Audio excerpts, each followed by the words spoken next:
وہ بھی ان کو اس طرح بنایا جائے کہ وہ بغیر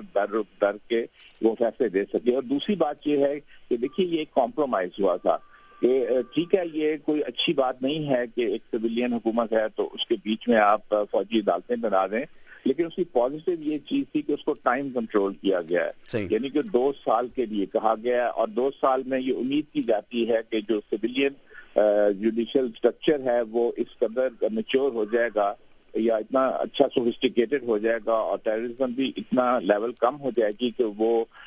بلا خوف کے اپنے فیصلے دینا شروع کر دیں گے, اور پروسیکیوشن بھی کیس کو مضبوط بنائے گی, اور اس میں جو لکوناز ہیں بہت سی وہ ڈیل چھوڑ دیتے ہیں, جس کی ایک یہ بھی وجہ ہے جس کی وجہ سے مجرم جو ہیں وہ وہاں سے ان کو سزا نہیں ملتی, تو وہ اس کو بھی صحیح کر لیں گے. تو ان کو بریدنگ اسپیس بھی مل گئی ہے 2 سال کی. جی جناب جسٹس وجیہ الدین صاحب, ہم یہ دیکھ رہے ہیں کہ فوجی یا فوج کی قیادت والی جو عدالتیں ہیں, اس کو ایگزیکٹلی فوجی عدالت بھی نہیں کہہ سکتے, جو امینڈمنٹ کی گئی تھی, اس کے بعد سپریم کورٹ بار ایسوسی ایشن اس کی مخالفت کر رہی ہے, لاہور ہائی کورٹ بار اس نے اس کی مخالفت میں بیانات دیے ہیں, لیکن ان لائرز پہ بھی کرٹیسزم ہے. وہ لوگ یہ کہہ رہے ہیں, میڈیا کے اندر بڑی اوپن ڈیبیٹس ہو رہی ہیں کہ لائرز اور جوڈیشری کو بھی یہ دیکھنا چاہیے کہ یہ ان کی فیلئر ہے, جس کی وجہ سے ایک الگ سے ایک پیرالل جوڈیشل سسٹم بنانا پڑا ہے کہ وہ دہشت گردوں کو سزا دینے میں باوجود ناکام ہے. بھلے ان سے براہ راست خطرات ہوں, خدشات ہوں, ریزن کچھ بھی ہو, لیکن ان کا ٹرائل نہیں ہو سکا ہے ان عدالتوں کے اندر. تو اب آپ ایک چونکہ پولیٹیکل پارٹی سے بھی آپ کی وابستگی ہے, لیکن ایک غیر جانبداری سے بتائیے گا جو غیر معمولی حالات ہیں پاکستان کے اندر, کیا وہاں پہ ایسی ہی غیر معمولی انیشیٹو کی ضرورت تھی, یا اس سے ہٹ کے جو عدالتیں جو نظام پہلے سے موجود تھا ان کو بہتر بنایا جا سکتا تھا؟ جی بالکل بہتر بنایا جا سکتا تھا اگر ہم پروٹیکشن پرووائڈ کر سکتے وٹنسز کو, پروزیکیوٹرز کو, ججز کو, انویسٹیگیٹرز کو, اور پھر جو تعداد ہے جج صاحبان کی وہ بڑی تھوڑی ہے, مقدمات بہت زیادہ ہیں, لیکن بہرحال وہ ہم نہیں کر سکے. اور یہ بھی ایک حقیقت ہے کہ جہاں تک کہ بڑے معاملات ہوتے ہیں تو عدالتیں بھی پریشر میں ہوتی ہیں. اب یہی جو بلدیہ فیکٹری کا فائر جو ہے اس کے بارے میں جو joint investigation report high court میں پیش ہوئی ہے, اور جو وہاں کے چیف جسٹس اور ایک اور جج صاحب کی بینچ میں معاملے کو سنا گیا ہے, تو وہاں پر وہ جج صاحب جن کے اوپر ایک اٹیک بھی ہو چکا تھا اور جو صاحب فراج بھی ہوئے اور ہاسپٹلائز ہوئے, انہوں نے یہ آرڈر کیا ہے کہ اس کیس کا فیصلہ بہت جلد کیا جائے اور 1 سال میں کیا جائے. اب آپ مجھے یہ بتائیے کہ جلد فیصلہ کوئی 1 سال میں ہوا کرتا ہے؟ تو یہ جو اس طرح کے معاملات ہیں اس سے تقویت ملتی ہے اس سوچ کو کہ کچھ معاملات یقیناً ایسے ہوتے ہیں کہ جن کا فیصلہ ملٹری کورٹس میں غالباً بہتر طریقے سے ہو سکے. اب دیکھیے بے نظیر بھٹو کا کیس ہم دیکھ چکے ہیں کہ اس کا کیا بنا. پھر اس کے علاوہ پرویز مشرف کا معاملہ جو ہے وہ بھی صورتحال آپ کے سامنے ہے کہ وہ معاملہ کتنا لمبا چلا. اور اس تو کیا پرویز مشرف کا کیس بھی آپ کے خیال میں فوجی عدالت میں بھیجا جا سکتا ہے؟ بھیجنا چاہیے نا. میں تو شروع سے روز اول سے یہ کہہ رہا ہوں کہ پرویز مشرف کا فیصلہ جو ہے وہ تو کورٹ مارشل کی شکل میں ہونا چاہیے, اور فوجیوں کو خود فیصلہ کرنا چاہیے کہ اس طرح کے معاملات جو ہیں وہ درست ہیں یا قانون کے مطابق ہیں یا نہیں ہیں, یہ کوئی افینس انوالوڈ ہے یا نہیں ہے. تو اس میں تو کوئی حرج نہیں ہے. سویلین معاملات جو ہیں وہ سویلین کورٹ فیصلہ کرتے ہیں یا نہیں کرتے. تو میں یہ سمجھتا ہوں کہ کچھ معاملات یقیناً ایسے ہیں کہ جن کو ملٹری کورٹس میں جانا چاہیے. اور ابھی ملٹری کورٹس کی کچھ پروسیڈنگ کے بارے میں آپ ہمیں بتا سکتے ہیں کہ کس نوعیت کی ہوتی ہے, وہاں پہ ٹرائل کیوں سپیڈی ہوتا ہے, وہاں پہ جو جسٹسز ہیں, انصاف کرنے والے لوگ ہیں, ان کا مائنڈ سیٹ کیا ہوتا ہے؟ کیونکہ ایک خوف یہ بھی بتایا جا رہا ہے کہ وہاں پہ عدالت, وہاں پہ فیصلہ ہونے کا مقصد یہ ہے کہ وہاں ہر صورت سزا ہوگی. جی بالکل, یہ تو عام طور پر تصور اس قسم کا ہے, اور یہ بھی ایک obvious سی بات ہے کہ وہ لوگ جن کا بنیادی طور کے اوپر کام ملک کو ڈیفینڈ کرنا ہے, ان کا تعلق عدالتی فیصلے کرنے کا کام تو ان کا نارمل کام نہیں ہے. یہ تو اسی طرح کی بات ہے کہ جیسے جج صاحبان کے ہاتھ میں بندوق دے دی جائے یا ان کو توپ کے پیچھے بٹھا دیا جائے کہ اب آپ یہ کام کریں, تو وہ تو ان کا کام نہیں ہے. لیکن میں سمجھتا ہوں کہ وہاں پر ایک بنیادی چیز جو موجود ہے وہ یہ ہے کہ معاملات تھوڑے ہوں گے، عدالتیں جو ہیں وہ پروپورشنیٹلی ان کاموں کو انجام دے سکیں گی. پھر یہ ہے کہ جہاں تک کہ وٹنسز کا تعلق ہے، پروزیکیوٹرز کا تعلق ہے، ججز کا تعلق ہے، ان کو وہ پروٹیکشن حاصل ہوگی جو کہ ضروری ہوا کرتی ہے. اب ہمارے ہاں سول کورٹس میں بھی، کرمنل کورٹس کے اندر بھی اگر تو فیس لیس ججز ہوں، فیس لیس پروزیکیوٹرز ہوں، فیس لیس وٹنسز ہوں، فیس لیس انویسٹیگیٹرز ہوں، تو معاملات جو ہیں یہاں بھی درست ہو سکتے ہیں. ججوں کی تعداد مناسب ہو تب بھی ٹھیک ہو سکتے ہیں. جسٹس وجی الدین صاحب ایک سوال آپ سے کرنا چاہوں گا. حاصل ہے جسٹس وجی الدین صاحب ایک سوال آپ سے کرنا چاہوں گا. آپ نے بے نظیر بھٹو صاحبہ کی اسیسینیشن کا حوالہ دیا. اگر پولیٹیکل وائلنس ہو کسی بھی سیاسی جماعت کے ساتھ، اگر وہ جڑا ہوا ہو، تو اس کا ٹرائل بھی سویلین سیٹ اپ میں اس لیے مشکل ہوتا ہے کہ ایک پارٹیزن اینگل جو ہے یا پارٹیزن پکچر وہ بڑی نمایاں ہو جاتی ہے کہ کہیں نہ کہیں کوئی سیاسی انفلوئنس تو نہیں ہو رہا. تو کیا آپ کے خیال میں جو پولیٹیکل وائلنس کے مقدمات ہیں ان کے لیے بھی بہتر چینل، بہتر فورم فوجی عدالتیں نہیں ہیں؟ جی میں سمجھتا ہوں یہ یقیناً ایک اہم بات آپ نے کی ہے اور اس کے بارے میں سیریسلی غور کرنا چاہیے. بہت شکریہ جناب جسٹس وجی الدین صاحب، آپ نے ہمارے لیے وقت نکالا، آپ ہمارے ساتھ رہے، آپ کا بے حد شکریہ. اور سامعین ایک بریک ہم لیں گے. بریک کے بعد جب واپس آئیں گے تو بات کریں گے کراچی کے اندر جو سال 2013 میں واقعہ پیش آیا بلادیہ فیکٹری، اس کو آگ لگنے سے اس میں کم از کم 260 افراد ہلاک ہو گئے تھے، اور اس کے بارے میں جو ایک JIT رپورٹ آئی ہے وہ بڑی دہلا دینے والی ہے. اس پہ بات کرتے ہیں ایک بریک کے بعد. میڈیم ویو 972 کلو ہرٹز پر یہ ہے وائس آف امریکہ واشنگٹن. ہماری ویب سائٹ ہے urduvoa.com.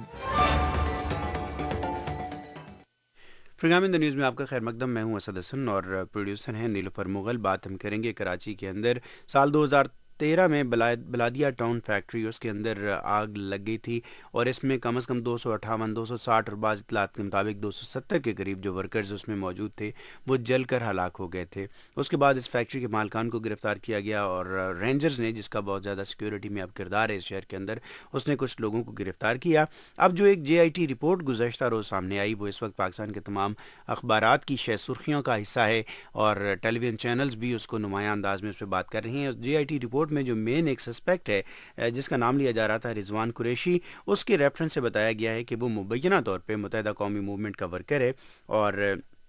وہ اس واقعے میں ملوث تھا. اور اسی کے اسٹیٹمنٹ کے پس منظر میں یہ کہا جا رہا ہے کہ پارٹی اس واقعے میں ملوث تھی اور فیکٹری مالکان سے بھتہ طلب کیا جا رہا تھا، اور اسی تنازع پہ اس کو آگ لگا دی گئی. متحدہ قومی موومنٹ کیٹیگوریکلی اس الزام سے انکار کر رہی ہے. ثانیہ بلدیہ ٹاؤن میں جو ملوث شخص ہے جس کا نام رضوان قریشی بتایا جا رہا ہے، رابطہ کمیٹی نے کچھ دیر پہلے باقاعدہ اس پہ پریس بریفنگ دی اور اس کو درندہ صفت قرار دیا اور کہا کہ اس کا کوئی متحدہ قومی موومنٹ کے ساتھ تعلق نہیں ہے. ہم نے فیصل سبزواری صاحب جو کہ پارٹی کے اور رابطہ کمیٹی کے سینئر رہنما ہیں ان سے بات کی. انہوں نے کہا کہ ہمارا ایک میکینزم ہے، ہمارا میڈیا سیل ہی اس پہ بات کرتا ہے، میں آپ کو ریٹن اس پہ اسٹیٹمنٹ دے سکتا ہوں. اور انہوں نے اپنا پارٹی کا جو پوائنٹ آف ویو ہے اس پریس بریفنگ کی صورت میں، پریس اسٹیٹمنٹ کی صورت میں ہمیں بھیجا ہے، اور اس میں انہوں نے یہ کہا ہے کہ اگر میں 2 جملے پڑھ کے سناؤں کہ متحدہ قومی موومنٹ کی رابطہ کمیٹی نے کہا ہے کہ ثانیہ بلدیہ ٹاؤن میں ملوث صفاق درندہ صرف شخص کا MQM سے کوئی تعلق نہیں ہے. اپنے ایک بیان میں رابطہ کمیٹی نے اس بات کی سختی سے تردید کی ہے کہ رضوان قریشی نامی فرد، جس کے بارے میں میڈیا میں یہ اطلاعات آ رہی ہیں کہ مذکورہ فرد بلدیہ ٹاؤن کی فیکٹری میں آگ لگانے میں ملوث ہے، جبکہ اس شخص کے MQM کا کوئی دور کا بھی تعلق نہیں ہے. رابطہ کمیٹی نے کہا کہ یہ بات ہے کہ MQM کے کارکنوں کی تعداد لاکھوں میں ہے اور ان کی صفوں میں کوئی بھی داخل ہو کر اپنے آپ کو کارکن ظاہر کر سکتا ہے، لیکن دوسری جانب MQM میں دہشت گرد، بھتہ خور اور جرائم پیشہ عناصر کے لیے زیرو ٹالرنس ہے. یہ متحدہ قومی موومنٹ کا نقطہ نظر ہے، اور چونکہ اس وقت سیاسی طور پہ بھی تنقید متحدہ قومی موومنٹ پہ ہو رہی ہے، ان کے مخالف سیاسی جماعتیں یا متحدہ قومی موومنٹ کے مخالف عناصر باقاعدہ نام لے کے ان پہ تنقید کر رہی ہیں. پاکستان تحریک انصاف اس نے یہاں تک کہا ہے کہ اس مقدمے کو لندن تک لے جانا چاہیے، اور اگر اس میں اتنے سینکڑوں افراد کی ہلاکت ہوئی ہے تو اس کو بہت سیریسلی لینا چاہیے اور پارٹی کی قیادت کو اس کے اندر انویسٹیگیشن میں شامل کرنا چاہیے. ہم نے بات کی اس پہ قمر منصور صاحب سے جو کہ متحدہ قومی موومنٹ کے میڈیا سیل کو ہیڈ کرتے ہیں. آئیے ان کے ساتھ اسی موضوع پہ تفصیلی بات کرتے ہیں. قمر منصور صاحب بہت شکریہ آپ کا، آپ نے وائس آف امریکہ کے لیے وقت نکالا. بلادیہ فیکٹری فائر جس میں کم از کم 260 افراد اس میں ہلاک ہو گئے تھے، اس کی جو JIT رپورٹ اس وقت میڈیا میں آئی ہے اور اطلاعات کے مطابق اس کو کورٹ میں رینجرز نے پیش کیا ہے، اس میں آپ کی پارٹی کا نام آ رہا ہے، متحدہ قومی موومنٹ کا، کہ اس کا ایک دھڑا اس میں انوالو تھا اور بنیادی طور پہ اس کے پیچھے وہ ایک کہانی جو بیان کی جا رہی ہے وہ بھتے سے متعلق ہے۔ آپ اپنی پارٹی کا ورژن کیا دیں گے؟ دیکھیں، MQM کی رابطہ کمیٹی نے ابھی ایک پریس ریلیز جاری کی ہے میڈیا کے اندر، اور اس میں جو ہے MQM کی رابطہ کمیٹی نے کہا ہے کہ یہ جو واقعہ ہے یہ انتہائی سنگین نوعیت کا ہے، جی اور اس میں جو رضوان قریشی کا نام لیا جا رہا ہے، ہاں جی، اس رضوان قریشی کا MQM سے کوئی تعلق نہیں ہے، اور میڈیا کے نمائندگان سے اور دیگر لوگوں سے درخواست کی گئی ہے کہ برائے مہربانی MQM کے اندر لاکھوں کارکن موجود ہیں، اور لیکن MQM کے اندر کسی بھی ایسے شخص کو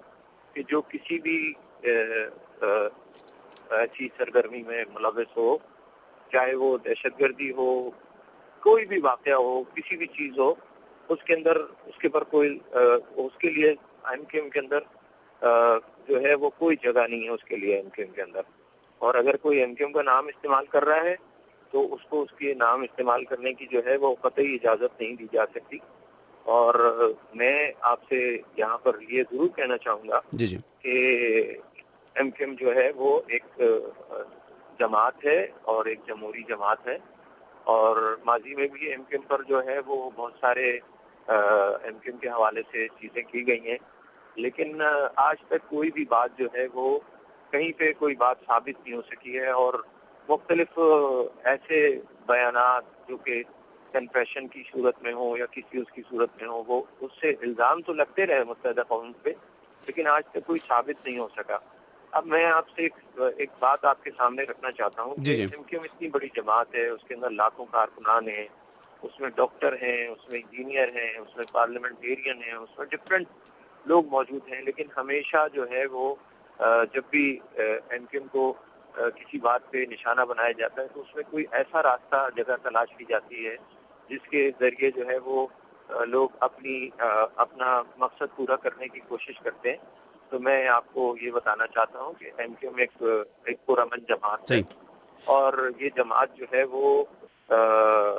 جمہوریت پہ یقین رکھتی ہے، اور اس کے اندر زیرو ٹالرنس ہے۔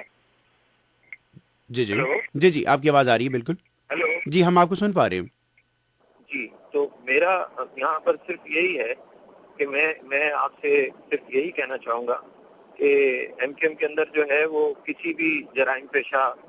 شخص کے لیے یا کوئی بھی ایسا شخص کہ جو کسی بھی قسم کے اس میں انوالو ہو، اس کے لیے MQM میں کوئی جگہ نہیں ہے، اور میں یہاں پر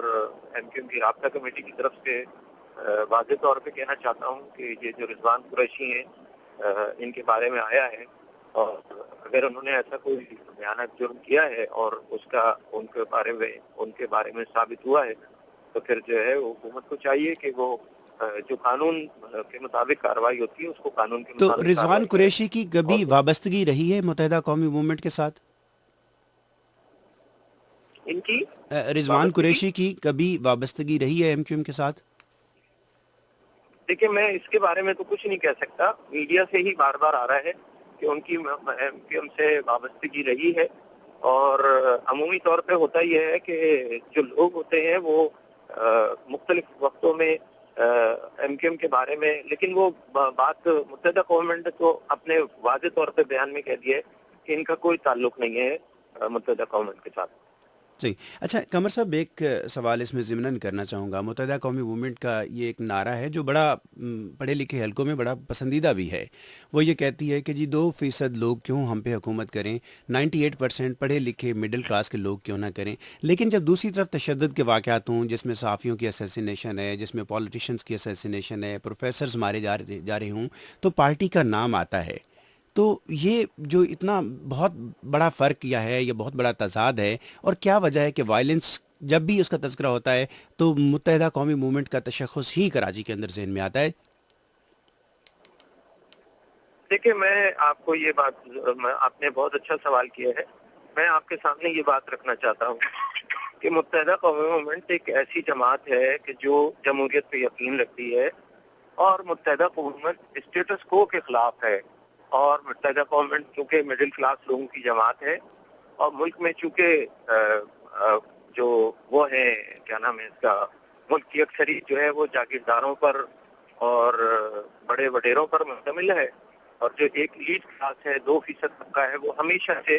ملک میں رول کرتا ہوا نظر آتا ہے. آپ دیکھیے جتنی بھی جماعتیں آئی ہیں یا جتنی جماعتیں موجود ہیں ان کا تعلق بڑے ان گھرانوں سے ہے کہ جو اقتدار پہ ہمیشہ پچھلے اگر آپ 20-22 سال کو ہی صرف اٹھا کے دیکھ لیں تو صرف وہی لوگ وہاں پر موجود ہیں, اور وہ اپنے یہاں ٹکٹ بھی ان لوگوں کو دیتے ہیں کہ جو بڑے بڑے جاگیردار ہیں یا بڑے بڑے انڈسٹریلسٹ ہیں یا بڑے بڑے وڈیرے ہیں, ان لوگوں کو وہ ہمیشہ اپنے یہاں جو ہے وہ دیتے ہیں. تو متحدہ موومنٹ ایک مڈل جماعت ہے, اس اندر آپ کو ڈاکٹر ملیں گے, انجینئر ملیں گے, پڑھے لکھے لوگ ملیں گے, اور وہ نہ صرف یہ کہ لیجسلیشن کر رہے ہیں بلکہ وہ دیگر چیزیں کر رہے ہیں. اب بات یہ ہے کہ کیونکہ اسٹیٹس کے خلاف جماعت ہے, ایک طرف لوگ ہیں جو سینٹ کے انتخابات میں جو ہے وہ پیسے کے بل پر آتے ہیں, ایک طرف وہ لوگ ہیں جو عام انتخابات میں پیسے کے بل پر جو ہے وہ چیزیں کرتے ہیں. ایک طرف دوسری طرف متحدہ قومت ایک ایسی جماعت ہے کہ جہاں پیسے کی کوئی نہیں ہے. مطلب میں دفعہ الیکشن لڑ چکا ہوں, اور میری طرح بے شمار لوگ نے ایم کیو ایم کا الیکشن لڑا ہے, مگر میں نے ایک روپیہ بھی میں نے خرچ نہیں کیا. یہ کہ میری پارٹی کی ٹکٹ لیکن دیکھیں جی پارٹی ڈسپلن, قمر صاحب پارٹی ڈسپلن, پارٹی کے اندر جمہوریت, ان ساری چیزوں کے ساتھ اس کو بالکل نتھی نہیں کیا جا سکتا, یا اس کی کمپنسیشن نہیں ہو سکتی اگر اس کے بدلے میں لوگ مر رہے ہوں اور پارٹی کا نام اس میں آ رہا ہو. دیکھیے میں پھر کہہ رہا ہوں آپ سے کہ ایم کیو ایم کے خلاف میڈیا ٹرائل ہمیشہ سے ہوتا رہا ہے, اور اس ٹرائل میں ایم کیو ایم ہے وہ ہمیشہ کامیاب ہوئی ہے, اور میڈیا ٹرائل کے کامیاب ہوئی ہے. ایم پر میجر کلی کیس لگا تھا لیکن ایم کیو ایم کو کورٹ نے اس سے بری کی. اسی طریقے سے ایم کیو ایم کے پر جو ہے وہ حکیم سعید کا کیس لگا, لیکن ایم کیو ایم جو ہے وہ کورٹ سے جا بری ہوئی. بات یہ ہے کہ کسی کو کنفیشنل اسٹیٹمنٹ کی بنیاد پر, جو کہ مارک کی بنیاد پر حاصل کیا جاتا ہے, کہ جدید دنیا میں تو اس کے طریقے موجود ہیں کہ جہاں پر لوگ یقین بھی کرتے ہیں کہ ایسا یہ کام ہوا ہے تو اس کے پیچھے کوئی سائنٹیفک ہے. لیکن آپ دیکھیں ایم کیو ایم لوگوں کی جس طرح کسٹوڈیل ڈیتھ ہوئی ہے, جس طرح ایم کیو ایم کے لوگوں کو جبری طور پر غائب کیا جا رہا ہے. ہمارے پچھلے دور میں بھی 28 کارکن لاپتہ تھے, اس وقت بھی ہمارے کوئی 40 سے زائد کارکن لاپتہ ہیں. اور آپ یہ بھی دیکھ لیں کہ صرف جو سیکورٹی کے ادارے ہیں, چاہے اس میں پولیس ہو یا کوئی دیگر ادارے شامل ہو, تو پاکستان میں ساری سیاسی جماعتیں ہیں, اور آئے روز میڈیا کے اوپر ان کے بیانات اور ان کی انوالومنٹ چھپتی رہتی ہے. مگر آپ کو میں یہاں پہ کہنا چاہوں گا, آپ نے یا کسی نے بھی کبھی دیکھا کہ قانون نافذ کرنے والے ادارے نے کبھی کسی دوسری جماعت کے لیے کوئی پریس کانفرنس کی ہو یا اس میں بیان جایا ہو؟ ہم ایم کیو ایم کے بارے میں کیا جاتا ہے. تو اس سے ایک بات ثابت ہو رہی ہے کہ ایم کیو ایم ہے وہ سارے لوگوں کی نظر میں رکھ رہی ہے کہ ایک مڈل کلاس بات ہے, جیسا ایک مڈل کلاس بات کے خلاف اس میڈیا ٹرائل کر کے. جی قمر صاحب آخری سوال کرنا چاہوں گا, چونکہ ہمیں ہمارا یہ شو آن ایئر جانے والا ہے. آخری سوال کرنا چاہوں گا, ابھی کچھ سیاسی جماعتیں انہوں نے بھی اس ایشو پہ ایم کیو ایم کو بلیم کرنا یا ایم کیو ایم کے خلاف آواز اٹھانا شروع کی ہے. یہاں تک کہا گیا ہے کہ لنڈن میں الطاف حسین کے خلاف یہ مقدمہ براہ راست لے کے جانا چاہیے. ایک یہ, اور دوسرا متحدہ قومی موومنٹ کے سابق ایک حصہ رہی ہیں آفاق صاحب, ان کی بھی ایک ویڈیو وائرل ہو رہی ہے جو 1 سال پہلے انہوں نے پریس بریفنگ کی تھی لیکن میڈیا نے اس کو کور نہیں کیا تھا. اس میں وہ ڈائریکٹلی کہہ رہے ہیں کہ یہ جو بلادیہ فیکٹری تھی اس سے وہ بھتہ دینے کے لیے تیار تھے, لیکن برابر کا منافع مانگا جا رہا تھا, اور نہ ملنے پہ انہیں کہا گیا کہ ہم آپ کو ملیا میٹ کر دیں گے, زمین پہ لے آئیں گے, جس کے نتیجے میں یہ سب کچھ دیکھنا پڑا اس فیکٹری مالک کو. دیکھیں یہ تو سارے وہ لوگ ہیں نا جو ایم کیو ایم کے مخالفین ہیں.